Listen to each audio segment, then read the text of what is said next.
Let us praise the grace and risk of fire. In the beginning the word was red, and the sound was thunder, and the wound in the unseen spilled forth from the red weather of being. In the name of the fire, the flame, and the light, praise the pure presence of fire that burns from within without thought of time. The hunger of fire has no need for the reliquary of the future. It adores the eros of now, where the memory of the earth in flames that lick and drink the air is made to release its long-enduring forms and a powder of ashes left for the wind to decipher. As air intensifies the hunger of fire, may the thought of death breathe new urgency into our love of life. As fire cleanses dross, may the flame of passion burn away what is false. As short as the time from spark to flame, so brief may the distance be between heart and being. May we discover beneath our fear embers of anger to kindle justice. And may courage cause our lives to flame in the name of the fire and the flame and the light. Amen. Amen. Amen. Thank you, John O'Donoghue, for that. So we're going to get started again. I have a question to start us off. Who in here uses an Apple product? Anyone have an iPhone they want to hold up for us? All right. Well, thank you. You can put it down. In 2011, there was some publicity around this company called Foxconn, which is What was it called? Foxconn. Okay. It's a subsidiary corporation that builds parts that Apple uses. And what the hubbub was about is that they had 14 worker suicides in 1 year. Oh my God. How big was the company? I don't know. That's pretty big. A big huge. It's the company's located in Asia, and what's interesting is the way they operate. They have dormitories for all their workers, and so many workers were jumping to their deaths that they were publishing pictures of the dormitory, multiple stories, with netting around the second floor, so that people couldn't kill themselves in that way. Journalists reported that some of the workers were working at least 100 hours of overtime in 1 month. So David Graeber, in his book Debt, The First 5,000 Years, he remarks that corporations are entities that through charming legal fiction we imagine to be persons, just like human beings, but immortal, never having to go through all the human untidiness of marriage, reproduction, infirmity, and death. To put it in properly medieval terms, they are very much like angels. So it's interesting that this non-spiritual economist and anthropologist is remarking on that connection of this sort of larger persona of corporations. There's a theologian named Walter Wink. Has anyone heard of him? Mm-hmm. Great. So some of y'all will know what I'm talking about. Who says that not just corporations, but any institution has a spiritual component that's greater than the sum of its individuals that are a part of it. So for instance, we can think of some other corporations, right? The Enron scandal.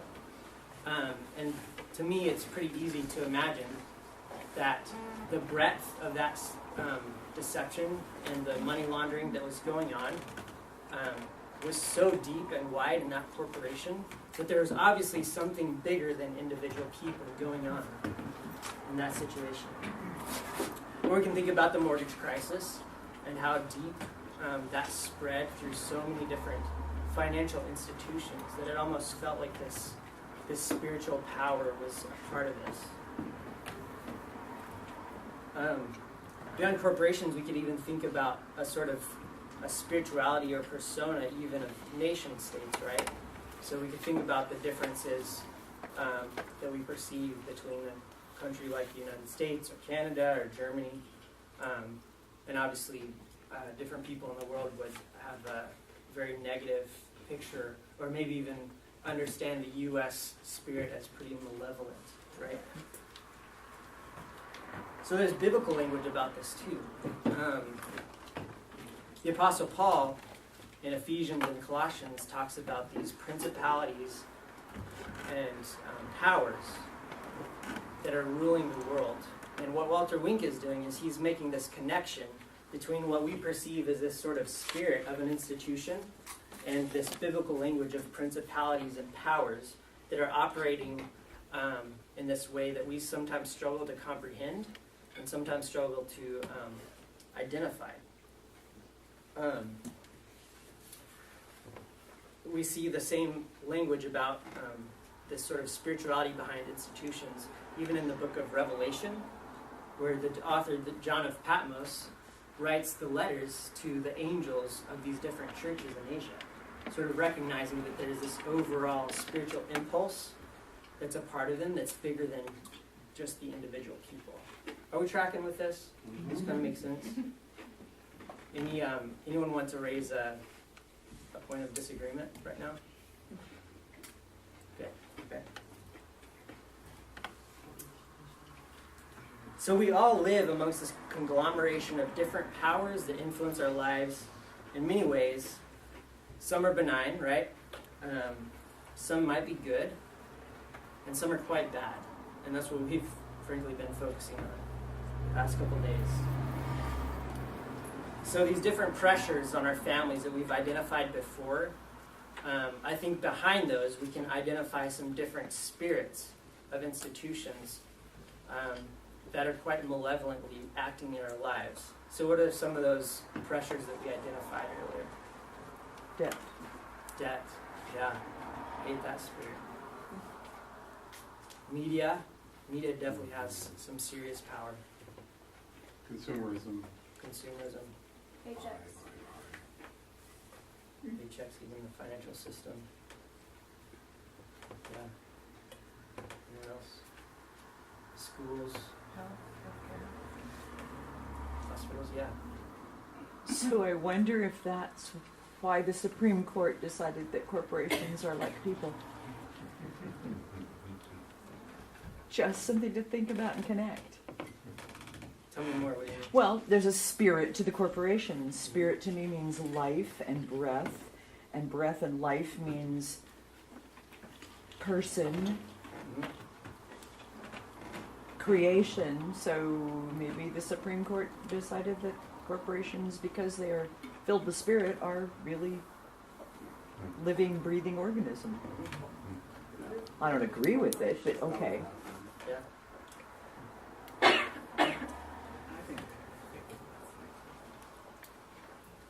So when we acknowledge that these powers are more than just people in an institution, I think that helps us to move beyond demonizing individuals who are involved, but saying that they are being subjects to this power or this principality or this angel or this demon that is a part of this institution. That is this institution, really. And so these people, these CEOs, these CFOs, accountants, and just workers are under the sway of this institution, be it good or bad or benign, and just as we are, right? So for me, I would suggest that there is a power or a principality that is involved in the fossil fuel industry, and it holds a lot of sway, particularly over the people who are in charge of those industries. But it also holds sway over me, and I fall under that power when I use fossil fuels. And as the Apostle Paul reminds us, our struggle is not against flesh and blood, right? But against those rulers of this dark world. So when I say that Foxconn is a suicide machine and a malevolent spirit, I'm not indicting its CEO or its board, but merely saying that they are participating in the domination system. And incidentally, this is why I think it's okay to say F the police, but not F you, Officer X, right? You feel what I'm saying? I feel that. Yeah, the police are part of this domination system too. And they're exhibiting this malevolent system. Yeah. But it's us, because we're the ones that don't want it to cost there, we want to get things as cheaply as possible. Yeah, no doubt. So, because those people are committing suicide, I can get my iPhone for less than it really ought to cost. Yeah. But, So I'm saying, I'm agreeing. I'm totally in agreement. We're a part of this power, and it's got power over us, and it's got us under its grips. So I've got a question. Yeah. So is the Fox company still doing that? Are people still committing suicide at that rate? As far as I know, not at that rate. So in fact, we've had a positive influence on Apple. Mhm. They've yielded to the pressure. Yeah, I think the pressure has So there was it's actually a happy ending to that story. happy-ish. Yeah. Again, quite seriously, without Apple, they wouldn't have jobs at all. And when the problem was revealed, Apple dealt with it in a very responsible way, apparently. And I'm just guessing this since. So, just because it's a big corporation doesn't make it part of that dark power yet. Right. The question is, what kind of power is it? Yeah. That's very much the question. And what Walter Wink would say is that our job as faith communities is first of all to name those powers, right? And name whether they are good or they're bad. And second, our role is to unmask those powers. And that's sort of what we're trying to do here in this class, is we're trying to unmask those by understanding how they operate in the world. Because you can't confront something well, I would say, unless you understand how it's working in your life. And that's his third response to powers, is to say that after we've named who they are and how they operate in our lives, then if we're going to be people of faith, then we have to confront that power if it's evil or negative. And, frankly, to use archaic language, exorcise that demon. Yeah. So we can only do this if we've... So we can only do this if we've properly unmasked them and understand how they're working and exerting influence in our lives. Yeah. Okay, so next question. I've only been here for the last 2 weeks. And so for the last 2 weeks I've heard the media put into one of these dark power things. And yet it was the media that brought to light this Fox problem. So again, everything is, we can't tar that thing too broadly. There needs to be some discernment. Yeah. And some careful work done, not just easy labelings. Right. Again, a biblical language for that would be to discern the spirits. Exactly. Right. Because as humans, we create institutions. Right. I mean, we just do that naturally. The problem is, too often, those institutions and the powers behind them become possibly too powerful and exert this negative or malevolent influence in our lives. Yeah.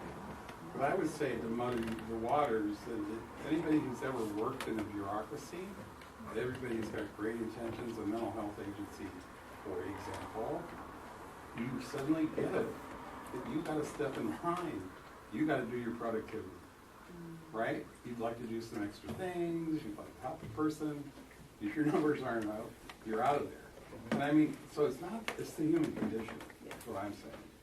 We create the bureaucracies and then they kind of take over. Yeah. Your individual spirit has to fit that. I'm concerned about the labeling, the bad, good labeling. So as Quakers, what we say is there is that of God in everything. And say we look for that of God in everything. Yeah. It's been said here before that the only way that we get to a place of being able to really have change is to connect. To simply connect at a deeper level and find that of God. Yeah. And that place in these individuals.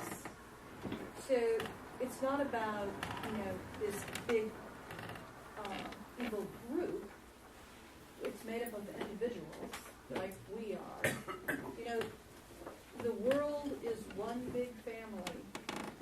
all share a lot in common, and we Yeah. are these people. So anyway, I don't know how to say that eloquently, but I Yeah. just wanted to Thank you. bring that up. So I want to say just two more things, and then we're sort of moving into the plenary, so we'll just do that officially. But I want to make very clear that what I'm saying is what you're saying, that we're not about demonizing people. We're about naming demons for what they are and recognizing that they exert a lot of influence on everybody's life. It just so happens that some of those people who are influenced by them are in positions of a lot of power, and we have to recognize that. Okay. So we're gonna now move into. There'll be time. Yeah, there'll be time for more of your comments. So don't lose them. Don't forget them. But we're moving into the plenary. Part of the plenary will be we did some rapid, albeit superficial discernment about what you showed us. Superficial because we only had a few minutes. The exercise went a little longer, which was wonderful. So we will do more discerning, but we'll talk a little bit in the plenary about that. But the first part that we wanted to talk about tonight is actually building a little bit on what Dave was talking about in his spiritual piece just a few minutes ago. And for that, I want to call it out is that from last week is that we want to clarify that Dick's homework assignment, that reading, that tome that we had 2 weeks ago on the capitalism as a captivity system is for us to focus in on it as a system, that we are, in essence, held captive by it. That doesn't mean that it's all bad. It means that we can't escape it easily. It means we benefit from it. We live under it. We live with it. Many of us do very well with it. But to understand the threat we're facing in terms of the system as it has grown and evolved is moving us in a direction that is causing us to consume resources at a rate greater than the earth can generate them or regenerate them, which means we're headed for a cliff in a big SUV, and we got to figure out either where the brakes are or we got to figure out the steering to find a different path. But the point is not, as you were saying, is not to demonize individuals. It's not to necessarily just point fingers at. It's to understand that of this system that we're living in, that we have benefited from, and I dare say our parents have benefited from, as many generations as we have been in this country or even in Western Europe have benefited from. And we just need to understand this as a system so that we can either try to, as some are saying, change the system, as some had said here, don't worry about changing the system, but find a new path. Whatever language you want to use, that's where we're going with that. I wanted to stop there for a minute and turn that out to you to get some reaction, and that may build on the comment that you were wanting to say, I don't know, but I want to open it up for a couple minutes to y'all. If I could just be honest, Please do. it wasn't really a comment, and it may make sense. I'm as a Quaker, what I have experienced in the presence of being in complete equality when we minister, there are times when it rises up and it could possibly create the momentum that the group can use to come to the place that you yourself as this leader may actually need. And that's what was happening for me. And I can ask it to go away. It's troubling when it does, when I ask it to go away.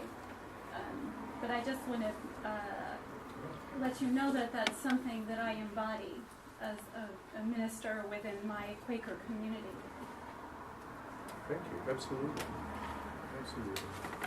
Yes. That whole analogy Dave did was so helpful for me to not demonize the CEO of a corporation or the Koch brothers, but to see them as Faust, somebody who has sold his soul to the devil and is still loved by God, has that of God in him, which could be redeemed. Even to the last second of his life, he could have changed. Thank you for that. Anna, you're poised to raise your hand. Yeah, just real quick, not everybody's parents are from Western Europe. Not everybody, but the vast majority in this room, but yes, go ahead. But the sermon made me think about our relationship with institutions and how anytime we have an institution, there's a danger because it takes us away from the individual's conscience, the individual's sense of truth and relationship with God, and it will privilege some sort of institutional spirit or understanding that will tend to perpetuate itself. And I think in my spiritual tradition, we try to be very self-aware of that and build institutions that are sort of like self-breaking, you know. But this is true of all institutions. It's true of the Supreme Court. It's true of the media, even the investigative journalism. It's true of our churches and of our Quaker meetings. And we have to be aware that our institutions, which we can't live without, also have lives of their own. I think that's very valuable insight. That's why it's a system. That's why there are systems that do have lives of their own. That's a great analogy. Yes? I think another thing to keep in mind is capitalism is built on militarism. Without the military, it really can't make it. And Walter Wink goes to some lengths to talk about nonviolence and how Jesus was totally nonviolent. And our system really admires violence, redemptive violence. And so with that combination, I think that has to be broken up before we're going to make real progress. We have to see violence for what it is and what it does and how it supports this whole thing. I'm laughing because I think of the military-industrial complex, Yeah. which is the marriage between the market sector and the military. And therefore, once you have the market sector making those goods for the military, somebody gets itchy and figures they got to use them or they're going to rust or whatever. And you close the factories because you're not making more. So guess what? We make more. So was there a comment in the back? Thought I saw a hand up. Yes. Leaving out this Faustian bargain that we're in, whether it's capitalism or whatever, the biggest one is the military. You know, we said, oh, the military is a terrible thing and all that. And then we sit here pretty safe in order to do that. And I think that's pretty much at the crux of my problems with this, is that corporations and the military does something for us. And we went, okay, we'll keep that, you know, we'll be nice and safe or whatever it is that we want to do. And then we demonize them. I know we're not doing that. We're not going to do that anymore. But we demonize them. But it's our part of that Faustian bargain, whether it's the capitalism or whether it's the military. We've got a stake in that, and we're going to perpetuate it until we give up the need to have it. So part of what I will say to that, because I think you're right on, and I agree with you, is given this bargain that all of us are complicit in and benefit from, is driving us to our own extinction or our own suffering. And so the rest of the class is going to explore ways in which we can start finding out how it is that we can, now that we know what, let's call it the Faustian bargain that we have, now we can start thinking about, and there is no answer, there is no roadmap, there's no plan about where we're going to take this if we want to achieve sustainability so that we don't face the cataclysm and the suffering that otherwise we likely will face. But with that, there were comments, there were other hands. Alice, and then Lee again, and then you need to jump in. Some of the protection that we get, though, is made up. And many people, I believe, feel that the better defense is none at all. Because the way we're defending right now is just creating more conflict in the world. So just because it's worked up to now, maybe. Or sort of worked. Yeah, or sort of work doesn't mean we're locked into doing it that way in the future. So that analogy goes with the military. I would also say that analogy could go with petrochemicals, that just because they have worked, they haven't always worked. Petrochemicals have only been around for less than 150 years, literally less than 150 years. and they have dominated our lives. And we are dependent upon energy. We've got the lights on. We keep it warm in here in the winter. It's a little warm now, and cool now. But if we had air conditioning, this building doesn't. But whatever.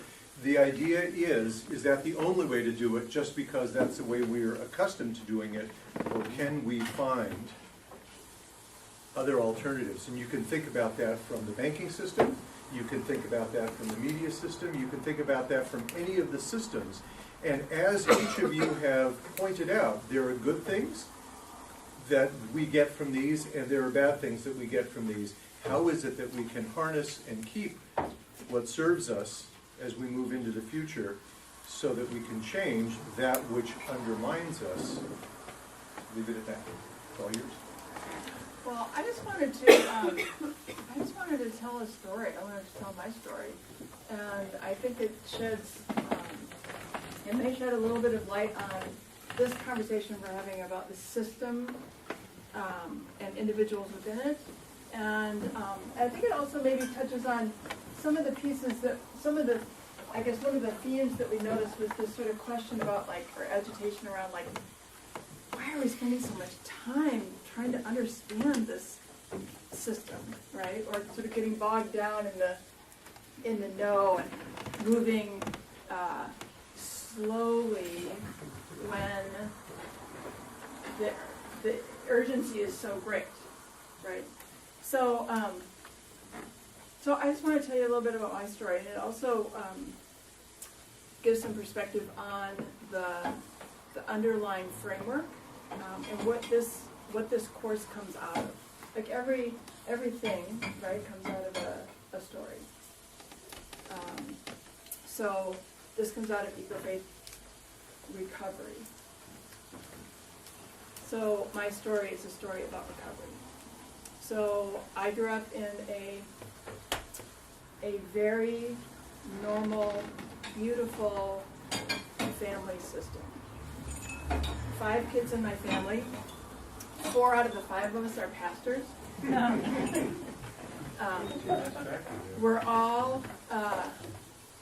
We are all extremely functional, powerful human beings.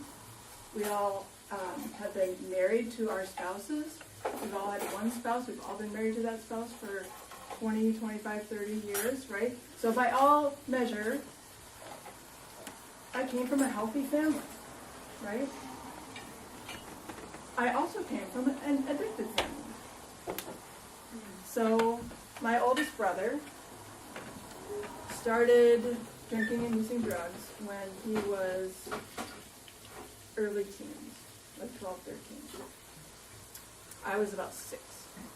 So from 6 to 12, my family was spiraling into chaos, right? And here we are, like my dad's a pastor, and it's this little town, and we live in this little fishbowl, and like everybody can see that Pear, my brother, is like getting arrested again, and oh, he goes to his confirmation, and he's got a black eye because he was in the fight the night before, and, you know, I mean, and there it all is, right, for everybody to see.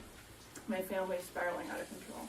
I'm the 4th out of 5, and the 4th out of the 5, when the first is the addict, no time to care about you. I mean, honestly, and I have beautiful parents, right? But my dad was depressed, and my mom was dealing with 5 kids, one of whom was an addict. Well, I spent about a good 25 years struggling with depression. Pretty bad. And I always thought it was me. Like, what the hell is wrong with me? Right? That I've got this thing, and I can't get rid of it, and it like seems to take me over, and I can't do anything about it. Well, it turns out one of my good friends is Robin Hartwig, who started this thing called Eco-Faith Recovery. And Robin, for a bunch of reasons that made a lot of sense, saw me in some of my darkest times. And she said, Sylvie, do you want to come to Al-Anon with me?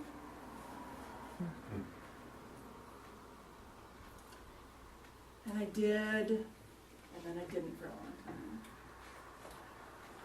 Finally, so much was coming up inside me, so much anger, so much pain, that I finally said, Robin, okay, I'm coming. And I started attending, not Al-Anon, but adult children of alcoholics. For the first 3 months that I was in that program, I bawled every single meeting. It was so painful to bring up all these, they weren't even memories, like they weren't even conscious memories, just like feelings, right? Just feelings. And part of that process was naming my fucking brother. Like, why did he do this? Right? But not even that, my dad. Where was he? And this whole thing. And my mom. I mean, just like naming it, right? I had to name it. I just had to name the pain and the people in the system. And then I could start to see, oh my God, I am part of the system too. And then I could start some healing, right? And then I could take the first step, and maybe the second step. And it's a slow process. But there's no other way. There's no other way for me, right? I feel like this situation is totally analogous, right? The system is addicted. It's spiraling, like Dave was saying, like it's spiraling out beyond any individual within its control, right? And within it, there are a bunch of actual addicts, and we can all admit, right? We've been addicted to the system too, like this, right? The spin of it, right? We're all part of that addiction too. And so this clash and why we spend so much darn time trying to understand this, it's like I've been trying to take you through my first 3 months of ACA. That's what we've been trying to do. Take you through my first 3 months. And trying to understand the system. And feel how we actually feel about it. Right? Recognize the actual impact we've had, that it's had on us. So I share that story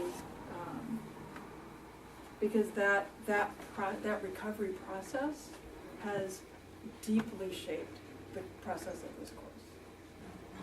That's why it is the way it is. Right. And so where are we going?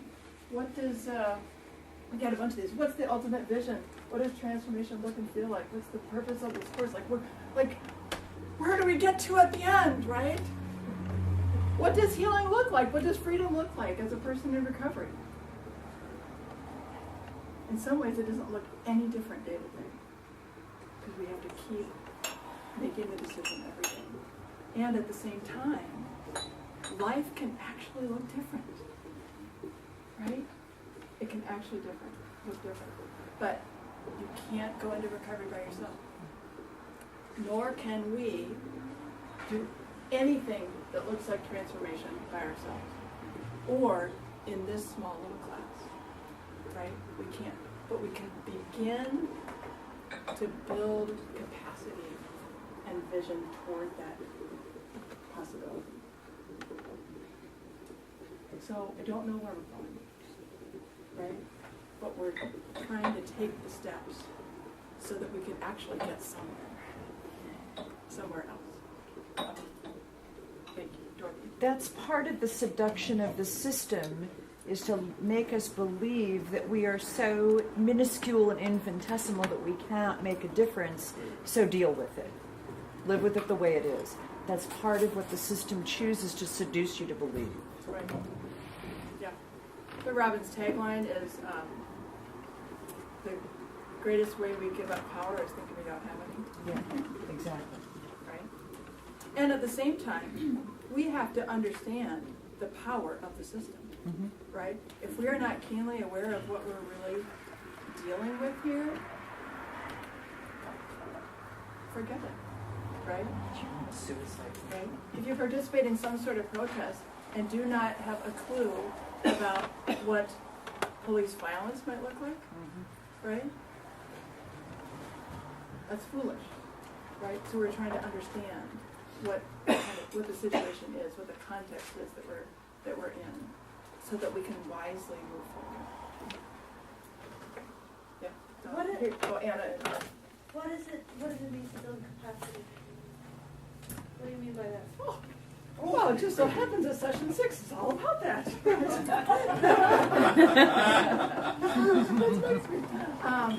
Well, and it is. Yeah, we're going to talk about some of the ways that we actually do that. And they're not sexy. They're not sexy. Right? They're plotting. Yeah. Right? They're plotting. They're hard. They're disciplined, and they're More time. Right? It's like going to the gym, right? Not sexy. Well, some people are sexy. That's a whole different thing. Okay. Anyway, yes. Go. You've also pointed out, I think, that there are no shortcuts. And one of the temptations is, Yes.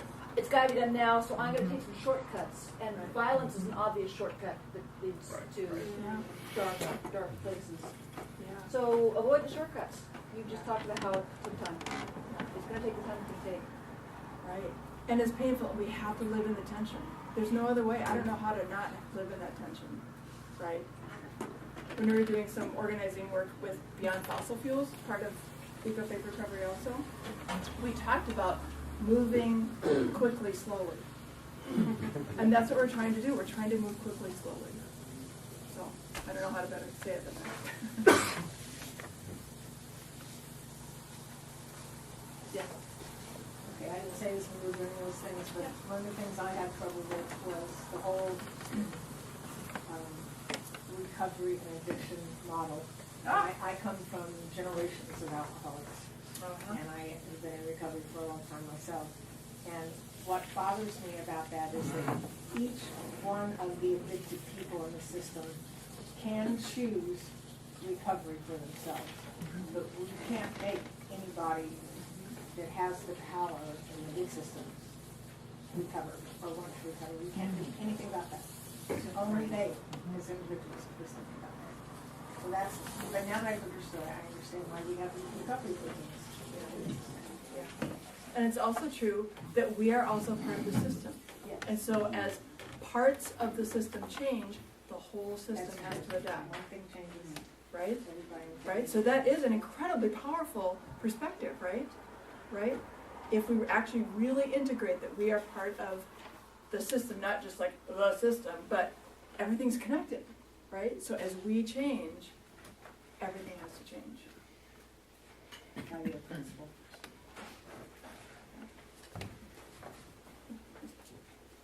Going with that paradigm of addiction and AA and that kind of thing, there's one thing you have to look at ourselves as addicts, but I think there's more meat in the areas that you talked about in terms of how are we enabling these particular institutions. That should be mined, I think, because it's very difficult to say I'm an addict, Yeah. by the way, but it's to look at how we enable these things, and then we can take responsibility for it and move forward, I think. Yeah. And honestly, I feel like that's, for me, that's why the adult children of alcoholics model is actually more helpful than even AA or Al-Anon. And it's because of this. When you're, as an adult child, you grew up in the system, right? And so you take on the characteristics of the addict, though you yourself are not an addict, right? You take on the characteristics. And I think that I mean, it's hard to say, like, I mean, because in one sense, yeah, we are all addicts, but in some senses, that doesn't leave us anywhere, right? But to say, we all grew up in the system, and so it's what we know, so we enable, right? We perpetuate it in our own ways, and yet we can also go into recovery, right? To shift that system. So we will explore paths and options, some of which we don't know about them yet, but we will explore them. Some we have some inkling of, and that's where the rest of the class will be taking us. So stick with it.